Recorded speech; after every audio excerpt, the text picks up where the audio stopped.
Nate Russell. I'm an associate director for Raytheon Company and Aerospace and Defense Company.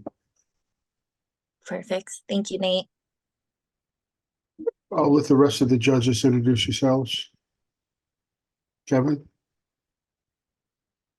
Good morning, Kevin Borkowski. I'm an associate director at the Public Company Accounting Oversight Board, who provides regulatory oversight of auditors auditing public companies.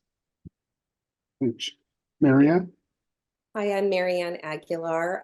I worked in marketing for about 25 years, 30 years, and I currently have a college junior. And Jeremy? Yes, Jeremy Webb. This is my second year judging. My background is engineering and finance. And I have my own consulting company currently, but happy to be involved with this event again. Mm-hmm. And my name is Nadia. I am a vice president at Citibank. I am within the CGMI non-banking legal entity risk governance group, and I oversee legal entity risk management within CGMI to ensure proper governance and regulatory just dimensions and everything. So yeah, so I'll go ahead and say that in this part of the competition, you are taking on a fictional business identity and assigning a fictional business identity to the judges. Please make sure everybody knows who you are and who they are before you begin. You will have 25 minutes to describe the legal, financial, and ethical dimensions of the problem and to recommend a solution that passes muster on all three counts. During this time, teams will be uninterrupted. When you are finished, the judges will ask you questions for about 10 to 15 minutes. During the Q&A, both you and the judges stay in character. After the Q&A, the judges will give you feedback outside the role playing. I'll keep a timer for 25 minutes. I'll give you a quick sign of 5 minutes left to go if needed. And I'm very excited to hear your presentation. So I'll let you guys take the lead now. Okay, hello everybody. So today, we are the CDMKV Sustainable Consulting Company. In this situation, the company ExxonMobil. First of all, I'm Matt Rosa. This is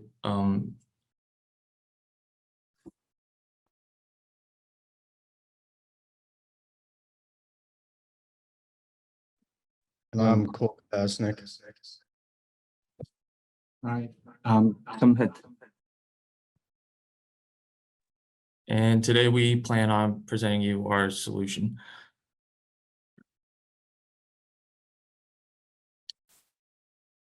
So in this situation, the company ExxonMobil has faced scrutiny for unethical plastic production and waste practices, which has affected your brand image. To combat this sustainability issue, companies have moved toward the Advanced Recycling Initiative, which will be the topic of this presentation.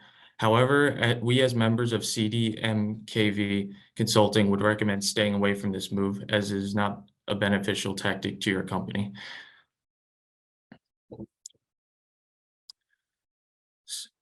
And this will be the sustainability development goal focusing in on our presentation. So what is advanced recycling? Well, the definition is the ability to convert used plastics into new products that can be recycled more than once. Also known as chemical recycling, there are 3 different chemical technologies that were used to discuss this process. Categorized in conversion, decomposition, and purification. Conversion focuses on technologies such as pyrolysis, which would convert the polymers or plastic waste into smaller molecules. Decomposition, which would focus on breaking these down into monomers to make new plastics using heat or chemical. And this would use less energy consumption due to enzymes being used at room temperature. And the third technology would be purification, which is the only one not to break down the polymers. It instead separates them with solvents.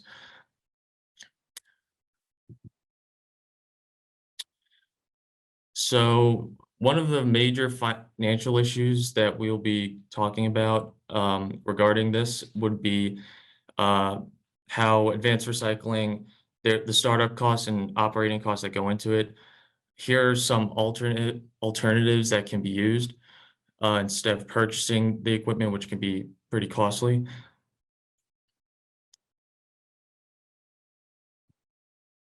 So what we could use instead of purchasing the equipment, we could either lease or rent. And for leasing, we could use updated equipment, which would allow us to get the latest technology. And we would also have predictable expenses that will go up over time, but not drastically. And it will allow us to keep up with competition, as the latest equipment, there's no need to pay up front, and we'll be able to compete with companies with higher budgets. And another alternative would be renting, which would not need any maintenance at all, since the provider would be responsible for all the costs. The landlord or the provider would be responsible for delivering the equipment and setting it up. And renting the equipment is completely tax deductible. So at the end of the year, you could save thousands of dollars with this option.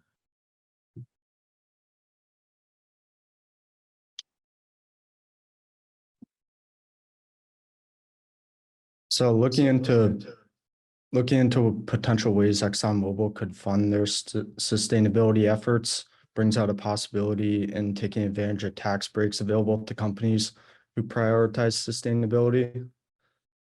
As a corporation of their size, ExxonMobil is already paying almost nothing in taxes, paying only about 2.5% of domestic profits in income tax.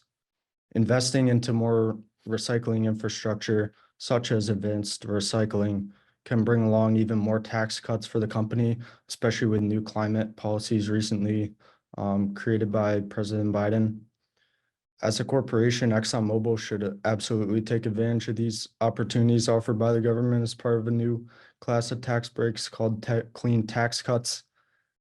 These tax cuts are used to incentivize companies to incorporate sustainable recycling practices into their normal business operations, which ExxonMobil should utilize to fund new advanced recycling infrastructure, since it's traditionally more expensive than normal recycling. Taking a look at ExxonMobil's potential competition they would face in the advanced recycling industry, they'd mainly be up against Waste Management.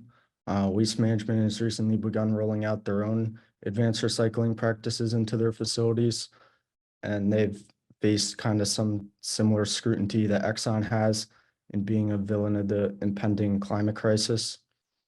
It's important to note that Waste Management is really more focused on the residential side of recycling, whereas Exxon would be focused on the industrial side of these processes. The ExxonMobil Board of Executives should see the opportunity to invest into advanced recycling technology as an urgent consideration, or otherwise they'd risk falling behind in the industry to their competition. And overall, I mean, this competition should be a good thing, considering the ethical implications, as just in general, competition drives down the cost and makes technology more accessible. So next, we'll be taking a look into the legal risks of ExxonMobil investing into advanced recycling technologies. And we're going to cover intellectual property, government regulation, greenwashing, and antitrust. So next, we'll be discussing ExxonMobil's journey towards sustainability and innovation, navigating existing intellectual properties surrounding biodegradable plastics alternatives. So in 2001, ExxonMobil found itself embroiled in a dispute over intellectual property with Chevron Phillips Chemical Company. The bone of this contention was the development of metallocene catalyst technology. This disagreement ultimately led to a settlement, and this incident highlights the importance of understanding and respecting existing intellectual property rights in ExxonMobil's pursuit of innovative solutions. As ExxonMobil delves deeper into the realm of innovation, they must also acknowledge the liability that comes with it. Lawsuits could emerge from unforeseen consequences the new innovations might have on the environment. Therefore, it is imperative for ExxonMobil to conduct through product testing and research to address and mitigate any potential unintended environmental impacts. As ExxonMobil ventures into the realm of biodegradable plastics, they must be vigilant not to mislead consumers. There's a temptation to label products as biodegradable or compostable for marketing purposes, but they must ensure that these claims are backed by solid science and not just like empty promises. Deceptive labeling not only undermines consumer trust, but also poses a risk to ExxonMobil's reputation and credibility. ExxonMobil must navigate the intricate landscape of intellectual property and environmental responsibility while remaining committed to innovation with integrity. So next, we will look into a crucial aspect of ExxonMobil's operations, which is ensuring regulatory compliance at local, national, and international levels. Plastic manufacturers, including ExxonMobil, must collaborate closely with regulatory bodies like the EPA to ensure that their manufacturing processes align with current standards for hazard management and pollution control. Compliance with regulations such as the national emission standards for hazardous air pollutants from the EPA is paramount, particularly given that advanced recycling methods can produce toxic byproducts. It's their responsibility to mitigate any potential harm to the environment and public health. Failure to comply with waste management or recycling laws and obligations can result in legal action, and ExxonMobil must uphold their obligations to properly manage and dispose of waste, as well as to facilitate recycling efforts whenever possible. Non-compliance not only carries legal ramifications, but also undermines their credibility to sustainability. While there are like no current federal regulations specifically targeting single-use plastics, it's important to recognize that this issue like transcends more than just legality. It's an ethical imperative. We'll discuss a little bit about that a little later on. So as a leading corporation, ExxonMobil must engage in meaningful discussions and actions to address the environmental impact of single-use plastics. While they're not particularly mandated by law to do so, taking proactive steps toward reducing single-use plastics aligns with their commitment to environmental stewardship and corporate responsibility. Working closely with regulatory bodies, adhering to standards for hazard management and pollution control, and addressing ethical considerations such as single-use plastics, ExxonMobil can fulfill their obligations as responsible corporate citizens and contribute to a healthier and more sustainable future. So next, we'll be taking a look at another legal risk ExxonMobil must be aware of, and that's called greenwashing. In recent years, ExxonMobil has faced accusations of greenwashing from the California Attorney General in 2022. This term of greenwashing refers to the act of misleading regulators and the public into believing that plastics can easily be recycled, when in reality, the process may be more complex or less effective than portrayed. Additionally, the company has encountered lawsuits over similar claims of greenwashing over social media, indicating just a broader concern regarding the transparency and accuracy of ExxonMobil's marketing communications. It's crucial to acknowledge the prevalence of misinformation and misleading claims surrounding green alternatives.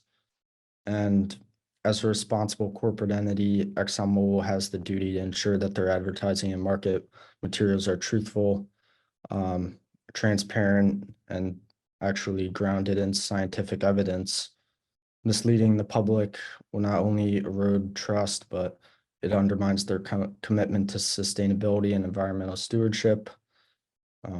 It's essential to recognize that the public may not fully understand new biodegradable technologies and their efficacy. It's incumbent upon ExxonMobil to educate consumers about the benefits and limitations of these innovations, fostering informed decision-making and dispelling misconceptions. And then finally, the last legal risk we're taking a look at is antitrust.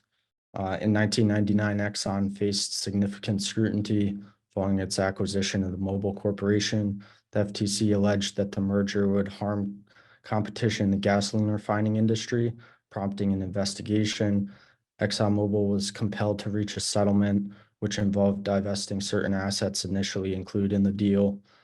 While this scandal is unrelated to Exxon's plastic production, it still serves as a cautionary tale when considering collaborative efforts with competitors, even with the noble intention of advancing sustainability.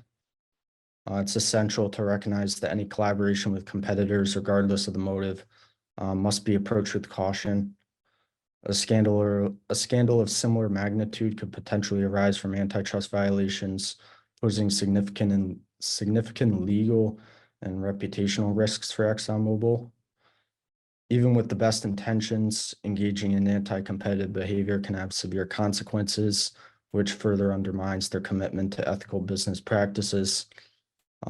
Therefore, as ExxonMobil embarks on their journey towards sustainability, they must be aware not to engage in any antitrust practices.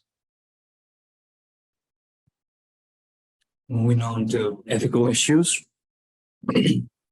No matter what we do, it is a human factor that matters the most in the end. And that's why we've narrowed it down to 3 of the most important ethical issues that are out there. So, number 1, environmental impact. Actually, the process of advanced recycling is classified as a manufacturing process and not a recycling process.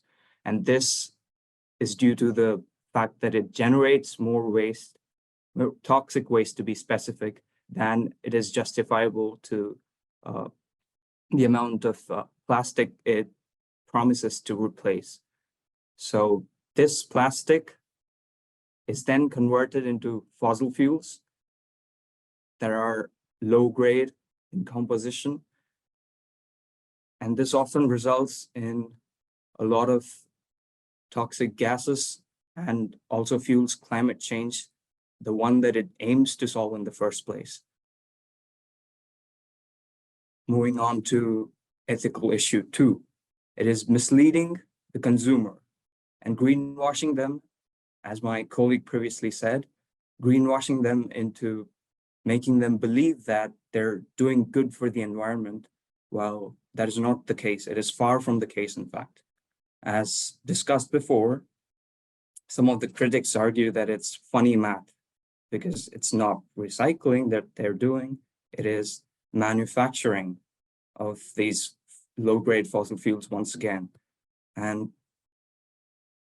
we can see that the lawmakers are dissuaded from making laws, from legislating laws that restrict plastic further, thinking of advanced recycling as the sole solution to changing climate change. And we all know that is not the case. And we've found that out from several sources from our research. And now, socially unjust.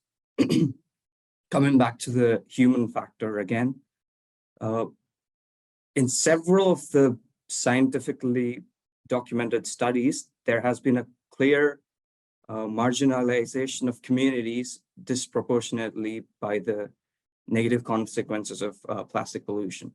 And we do see this in terms of the locations of the waste disposal plants located in the areas of low income. And this can be contrasted in a way with the 1950s expressway building in the US. This has a lot of similarities with that in terms of social disparity.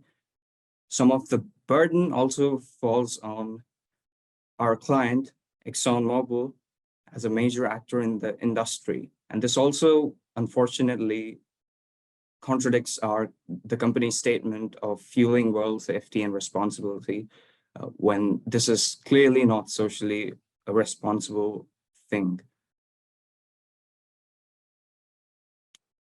So finally, would we suggest to invest into advanced recycling? After our thorough analyzing and research into the financial, legal, and ethical impacts, we have decided it would be best that ExxonMobil does not invest into such technologies because it causes more harm, takes more resources than it is a viable, sustainable alternative.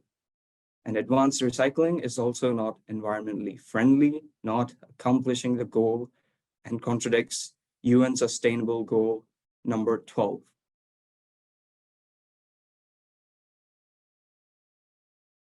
These are a few of our sources from our extensive research.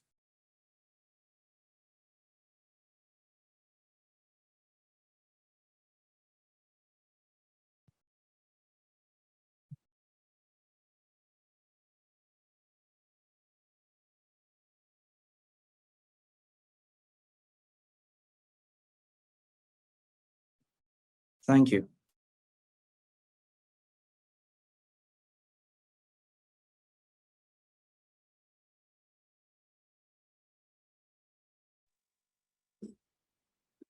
Perfect.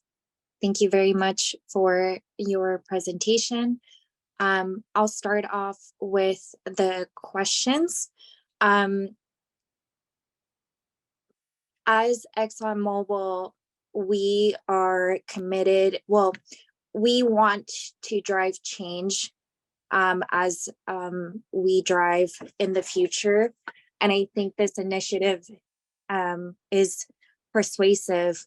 How do you feel that our reputation could then improve without us doing such a initiative? How can we promote this to our consumers and drive more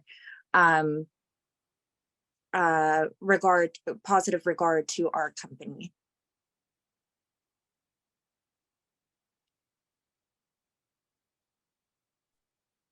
Sorry, could you repeat the last part of the question? Yeah, so I guess like what I want to target more than anything is a positive image or a positive reputation to our company. So how can we drive this communication that we're going to pass away from or not do this sort of technology anymore? How do you think that would help us perceive our company overall? Like with like how moving away from the technology could improve our reputation overall. Okay. I think I don't think at the moment we have an answer, but there could I think we could just I'm sorry, I don't know how to really answer that question right now. Okay, no worries. I guess I'll pass it on to anybody else within our board of directors. I think Kevin might have a question. I see that he unmuted. Can you all, I know you talked about the benefits of recycling and so forth. Can you speak a little bit more about sort of what we might be able to do to look at alternatives, the bioengineered plastics?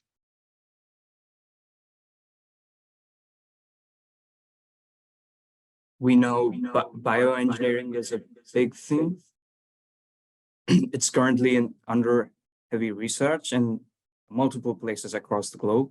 And we do think that it is a viable solution and an alternative to advanced recycling to make plastics more sustainable. How far into the future do you think it will be before there are viable market alternatives? Can you just repeat the question? Did you want me to repeat it for you? Yes, please. How far into the future do you think it will be before there are viable market alternatives for these types of plastics? So currently, there are a few demonstrations that are being done at a research scale and a small scale. The problem that we have currently is the scaling up of the solution in a wider setting and reducing the costs down, the manufacturing costs. That is what is the primary thing that is stopping us from adapting the technology widely. Thank you. Yeah, that goes to one of my questions. Is the financial impact of not pursuing this now or pursuing an alternative? Have you looked at any both in the recycling itself, but also the impact of the, we're managing a perception here at Exxon, and want to be seen as doing everything that we can. What type of marketing impacts maybe do we have if we follow this recommendation and not to pursue it? Is there a financial impact?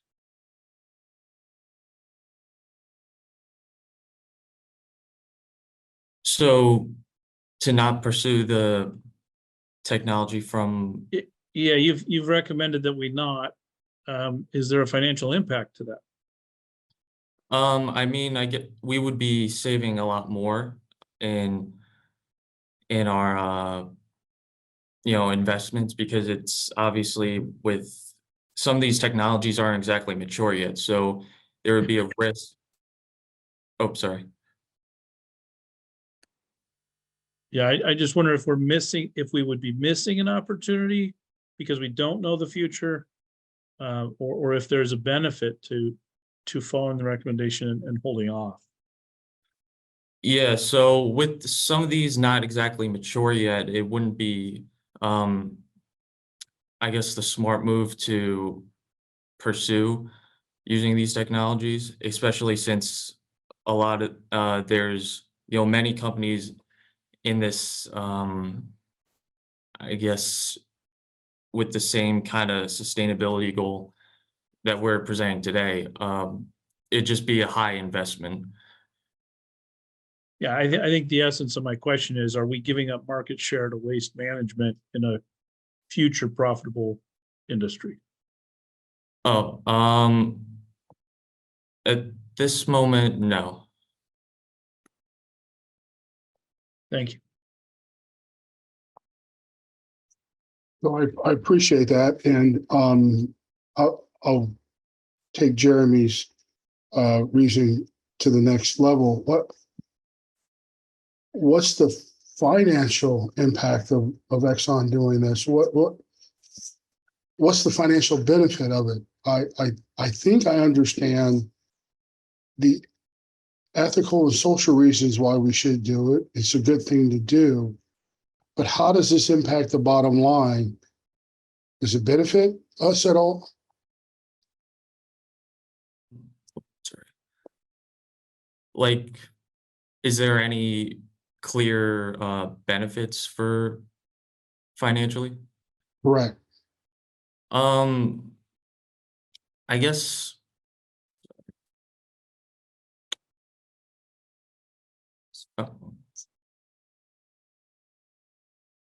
sorry, my other colleague will explain it better than me. Yeah, so the idea is that this will be more of long-term financial savings, because we're not going to be the idea behind advanced recycling is that we're going to be saving ourselves some fossil fuel expenses later on to produce the same plastic. So we would be saving, but not until this advanced recycling is scaled up enough to the point where there's no more like fixed cost to this. It would just be, per unit, I guess.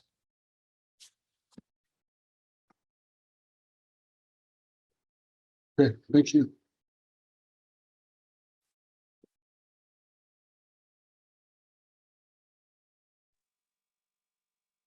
I will hand it off. Is Marianne or Sagar have any questions?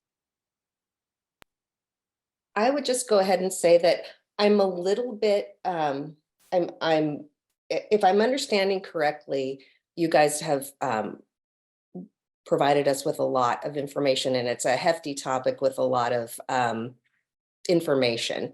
So presenting it all in a short period of time is a little bit challenging, I'm sure.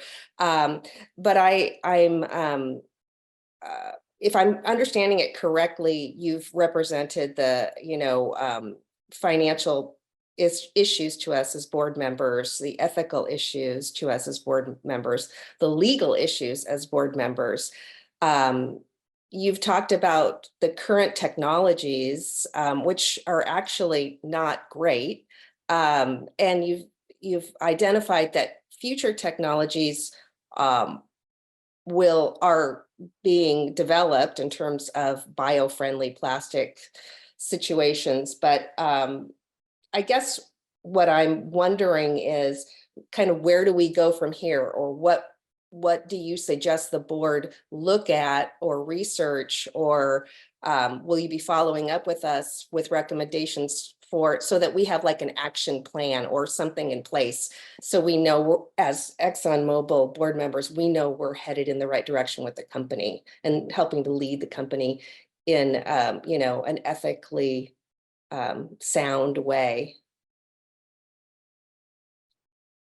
Yeah, so I guess our presentation here was exploring should ExxonMobil's already investing into these advanced recycling technologies. And what we found based on our, research is that this really isn't the best course of action.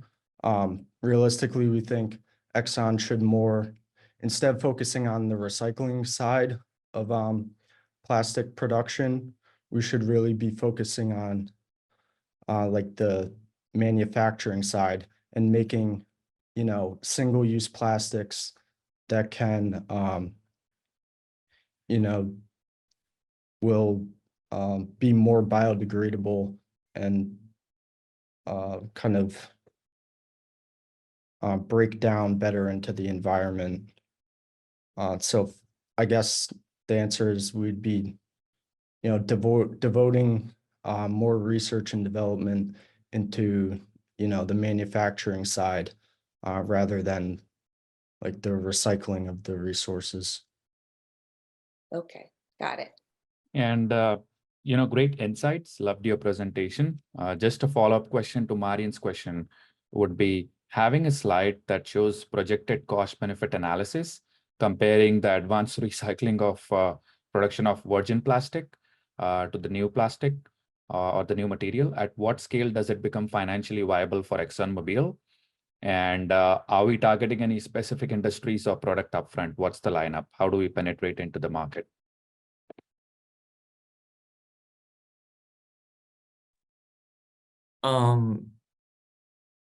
Sorry, could you possibly break down the question a little bit? Sure. So the first question was, tell us more about the projected cost benefit analysis, comparing advanced recycling to the production of virgin plastic. At what scale does it become financially viable?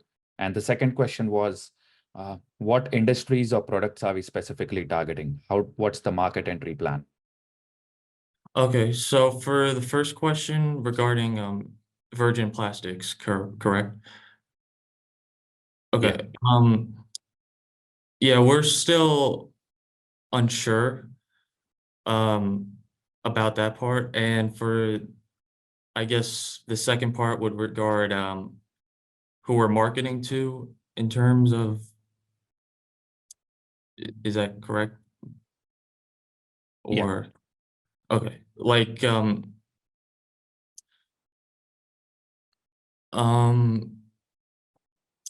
like who we're making the products for?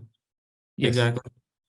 Okay, I guess it's just I guess it's not really producing it for a market. It's just more of like, sorry, I'm just having a hard time trying to explain this. It's just like an alternative of producing like less waste and be able to recycle things that mechanical recycling isn't able to do. Thank you. And You also, answered my I'd question. like to, sure, go ahead. You were saying? No, I was saying thank you. You answered my question.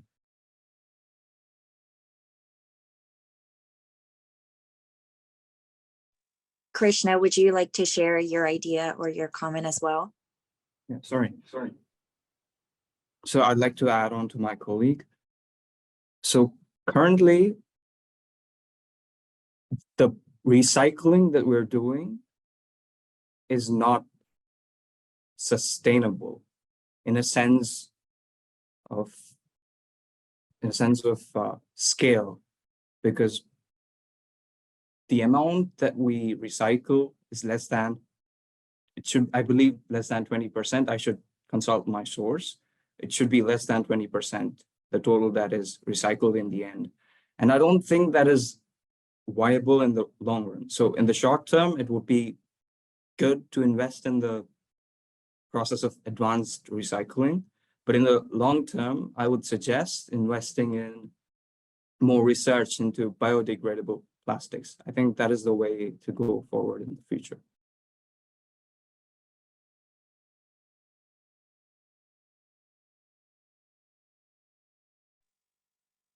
Perfect.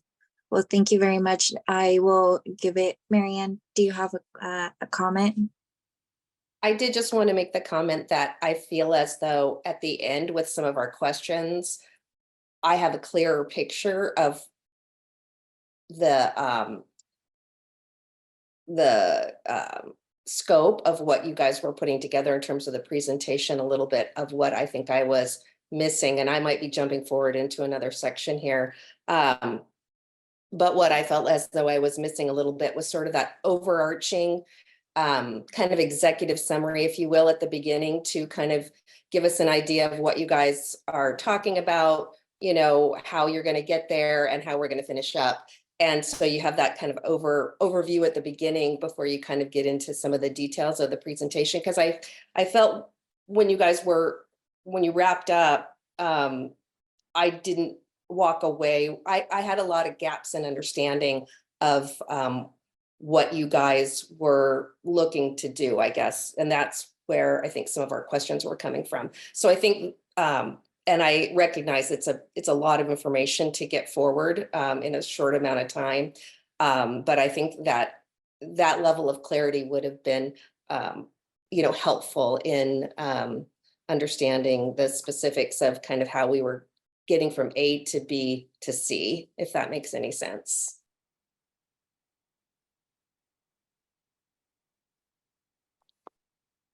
And I think that's a great segue, Marianne, into our next portion, which would be some feedback about the presentation. So, and I think the additional part in my question as well was, I think that you guys analyzed very well the legal, the aspect of things and the ethical issue at hand. I think in addition to all of that, I think and I think you pointed out in the executive summary that was presented in the written part, but ExxonMobil does not have the greatest image. You know, there is a lot of things that they need to essentially that they might want to change, that I think that there's a possibility of them being better, but it's that reputational impact as well. You know, I think that if there's initiatives towards bettering some processes, I think that a great way to also discuss this issue would be that reputational impact, maybe not to consumers like you and I, but just an overall company as well.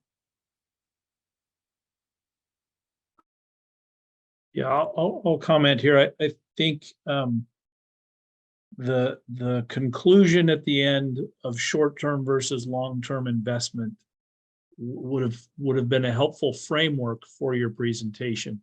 We got there at the end, but that clarifies how the issues go together.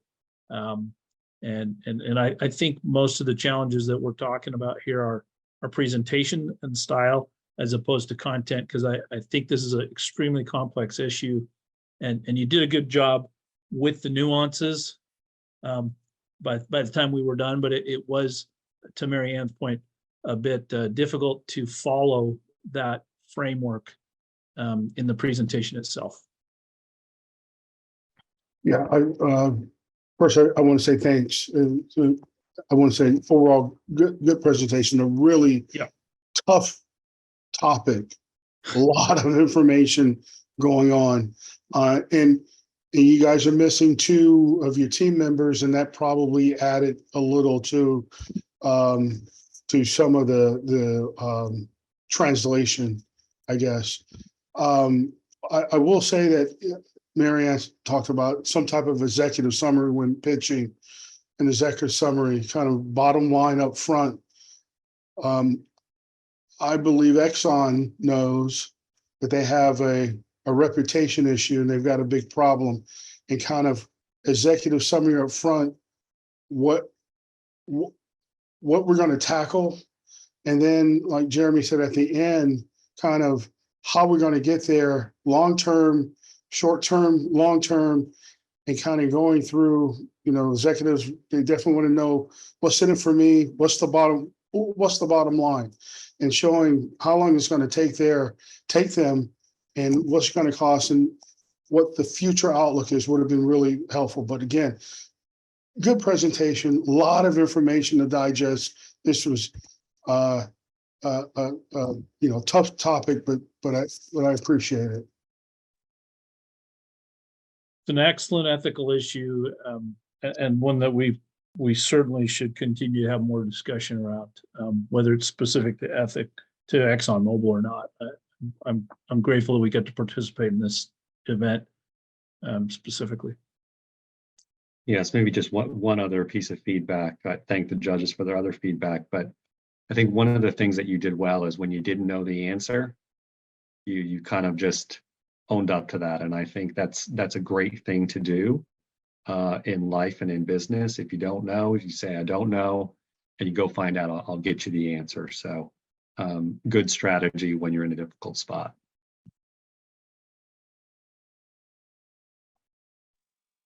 I'll also open it up to Sagar if he wants to add anything else.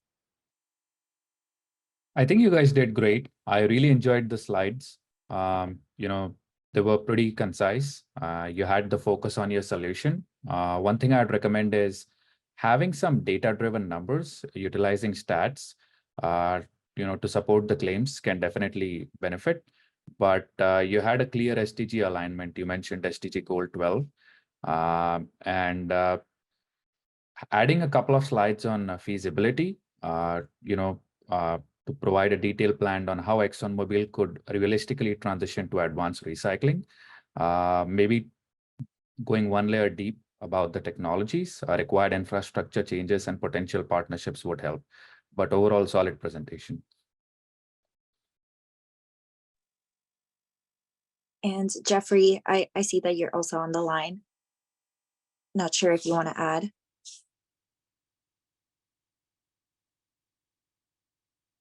Okay. I want to reiterate the overall, I think an overall message within the judges is that I think that the issue was very complex, and I think it's a very important issue that needs to be tackled, especially in this day and age where environmental issues, sustainability, all of this overall impacts so many people in the world. And if we are not committed to doing something ourselves and even these big companies, I don't think that we'll be able to tackle this issue in an ethical way. So like I said, I do really enjoy this presentation. Thank you for sharing your ideas and overall the messaging is great, and I want to congratulate all three of you for carrying this amazing presentation forward. I think you guys did a great job, and so thank you very much. I see Nate.